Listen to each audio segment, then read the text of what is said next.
watch this video. If you haven't already, don't forget to subscribe to my channel for new punk rock videos every week and tap the bell to get notified when new videos drop.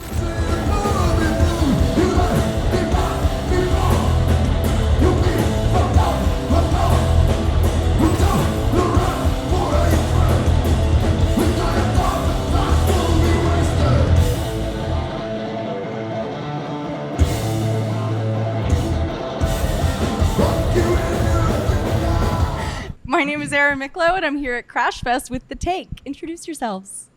I'm Scotty Roberts. I'm Will Shepler. Yay! So you guys are a relatively new band. I actually was digging around on you and couldn't find much because the band's new, but you guys are not new as musicians. I was asking friends, and you were actually in Biohazard, correct? And then you were in Agnostic Front and Madball. Yes. So can you talk about how this band formed and what happened with your other bands? Well, basically, I quit Biohazard. This was like right before Christmas 2015. I was trying to figure out what I was going to do next. And he was hanging out with Craig Satari from Sick of It All, because they lived close to each other at the time. And they were talking about doing a side project or whatever, right? Maybe you should tell this. Yeah, pretty much. Craig and I both lived in upstate New York, and we were hanging out, talking. I think Craig was in between tours. They kind of slowed down a little bit. Sick of It All wasn't doing much. So I was like, why don't we do like a hardcore power trio, just for fun, and see where it goes. And he's like, yeah, sounds cool, man. Who do you want to play guitar? I was like, Scott Roberts, of course. So I called Scott, and it was like good timing because, as he said, he just left Biohazard and was sort of looking for something to do. And that was how it initially started. But Craig was then all of a sudden got busy with Sick of It All. And so it was kind of just me and Scott bouncing stuff back and forth. And Scott was writing some songs. Yeah, and initially he came to me with the concept of a hardcore power trio, right? And at first I was writing really fast, like Agnostic Front kind of stuff, right? Yeah. And then I asked Craig what kind of music he wanted to play. And he said, whatever we feel. And I was like, why didn't I ever think of that? And then that's when it turned and became a mix of like oi and rock and roll and hardcore, Yeah. Yeah, I was listening to your album today, and it definitely is. It's like you said, it's a mix of oi and rock and roll. It's not like a straight oi band, and it's influenced obviously by the other bands that you guys were in. Kind of. I think it's just influenced by the stuff I like, I guess, because this was the first time I've ever just wrote stuff and not thought about it needs to sound like this or do this kind of thing. It's just whatever. If we like it, it's good. So, and I think that made it somewhat unique by doing that. It's hard to be totally original these days, but I don't think we really sound like anybody else. No, I was listening to, because you only have one album out, right? It came out in 2019, and it's just self-titled. Right. Yeah, and so that one is really great. I was listening to it today on Spotify, and I really enjoyed it. I like it. Awesome. Thanks. It's really good. It's actually a lot of fun playing those songs for me. Like Scott said, it's kind of has a little bit of everything in it.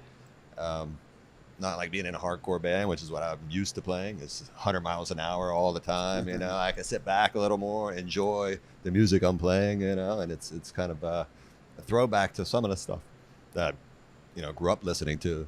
Oi and punk. Yeah. Rock and roll. Rock and roll. Yeah.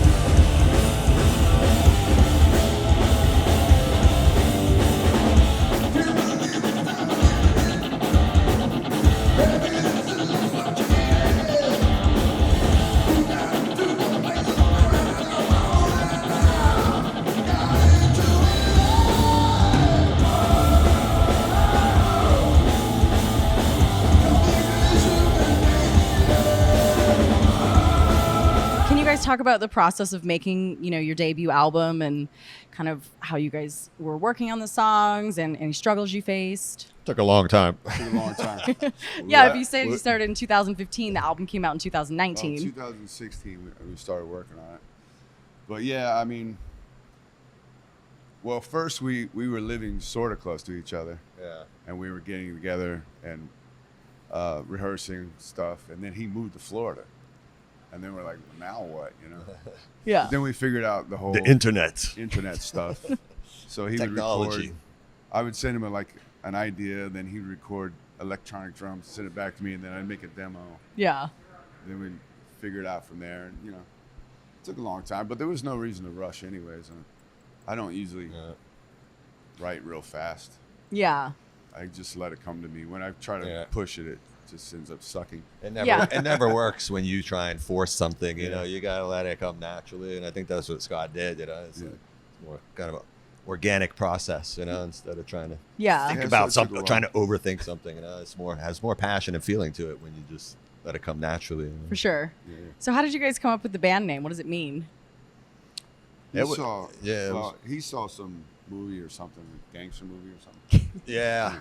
No, it was actually a mini series or something, but I just like the name and the concept, the take. So the take is like, like criminals, they want the money or the jewels, or whatever. That's the take. Yeah. Right?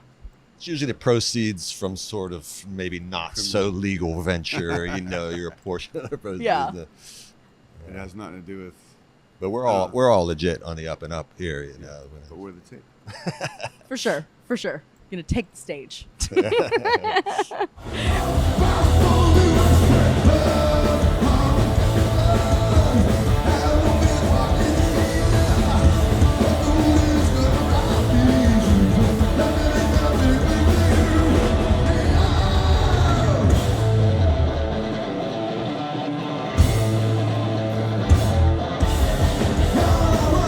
So for you were actually saying before we started this interview that you broke your foot.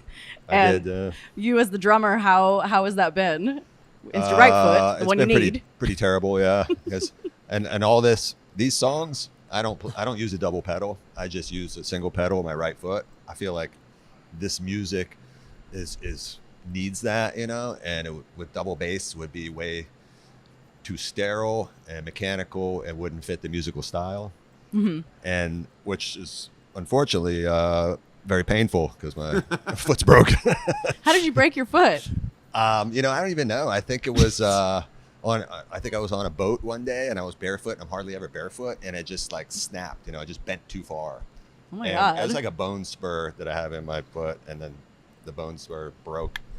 So, I had an X-ray, and whatever the doctor said, well, you got to stay off it. And I tried to as much as I can. I had a boot for a while, and then I'm like, well, I got to practice. We got these shows. We had a festival. We had the Rebellion Festival in Blackpool. Yeah. Oh, you were there? That was right when that happened. I was like, oh, I got to just soldier through. So I have been doing that. And after these couple shows, I'll have some time. So hopefully it'll heal and everything will be good. But yeah, it's a little painful, but a little ice and a few beers a lot of alcohol can usually help. Yeah. So again, tonight then, a little hungover today from the beers. Yeah, a little. And then just do it again tonight. Right. Oh, shit.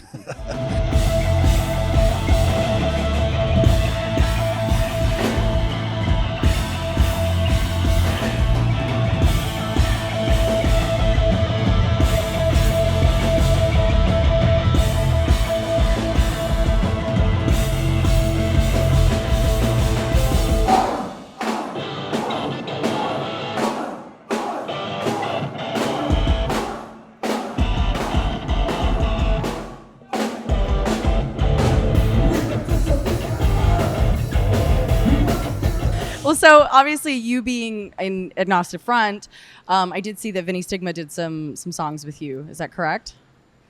Yeah, just live. We played a birthday show for him. Yeah, right. I saw that on YouTube. I was watching that, and and he was in our video. He always comes out. I mean, if he's in town and we're playing, he's there. That's awesome. I've known him, almost my whole life. It's like a brother. So, for sure. Or a father figure. Yeah, and so you Uncle. parted on good terms then. Oh yeah, absolutely. All those guys and Madball and Agnostic Front. I mean, we're like family. I talk to them all the time. That's awesome. we did shows with Madball this past spring, and we did a whole tour with Agnostic Front right before COVID. In UK and Europe. Yeah, it seems like I was saying, to you guys off camera that like all the New Yorkers were just in LA for the Howie Pyro tribute, and it's like just the camaraderie that you guys all have. You guys all like know each other, and it's just, I don't know, it's such a different energy than like. Yeah, kind of hardcore that's the way a lot of hardcore scenes were back in the day. It was like a family, everyone knew everybody, everyone looked out for everyone. Yeah, and it's small. It's small. small section of society, so we could like actually know each other. Yeah. Yeah. And New York in particular, I guess there were so many bands, so everybody knew everybody, and we're still friends, and a lot of those bands are still playing. So For sure. it's a great thing.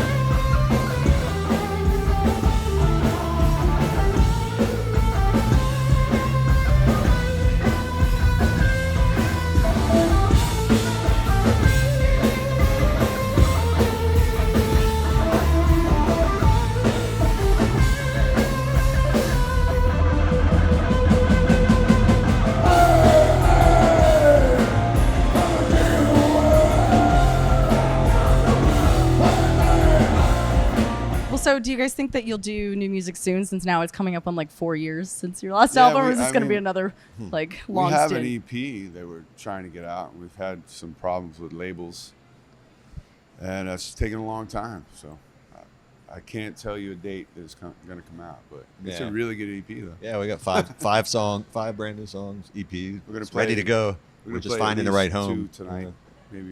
maybe 3. That's awesome. And we did a cover of a Devo song that was on a compilation. Yeah. That was what 2 Yeah. years ago. In 2020 that came out on Pirates Press. Oh, I was gonna say, I Yeah. feel like you guys would be a good fit with Pirates Press. Yeah. I So think what- they don't like us. Really? I don't know. No. I don't know if you're being serious or sarcastic right now. Maybe both. Okay. Yeah. What are the problems that you guys had with the labels? Can you talk Just about like, it? Well, one, the guy said he was going to do it, and then just months and months dragged on. We're like, what's up? And then he said he couldn't commit. So then we looked around some more, found somebody else, and now they're dragging their feet. So I don't know. Do you think that you guys might consider releasing it yourselves? I really don't want to do that. I've did that before, and Yeah. it was so much work for me. Yeah. It's I'm like, not a record label. You know? I got to do enough Yeah. as it is. A lot Yeah. of people, even Al Barr from Dropkick Murphys, suggested that to me when I was talking to him. You know, I know it's easier I now, mean, but it's easier for them to do it, but for us, it would be a lot of work. it's Yeah. a lot of money. Yeah. People don't understand how expensive it is to be in Yeah. a band. You know, yeah. it's a lot of money. Yeah.